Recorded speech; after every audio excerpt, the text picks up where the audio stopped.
দেখুন আমি লাউ পাতা নিয়ে নিয়েছি, লাউ পাতার বড়া পকোড়া বানাবো। হ্যাঁ, তো লাউ পাতা ছোট কচি কচি দেখে নিয়ে নিয়েছি, এই দেখুন। হ্যাঁ, ধুয়ে ভালো করে একটু শুকিয়ে নিয়েছি। আর এদিকে দেখুন আমি চালের গুঁড়ি দিয়ে আমি এটা পকোড়াটা ভাজবো।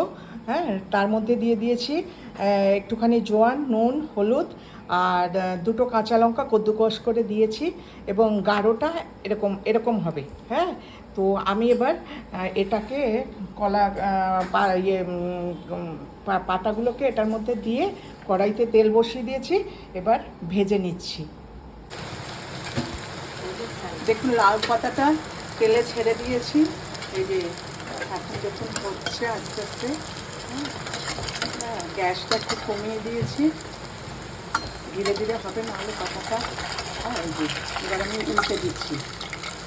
হ্যাঁ, উল্টে দিলাম, এবার একটু ধীরে ধীরে হবে নাহলে কাঁচা থেকে যাবে।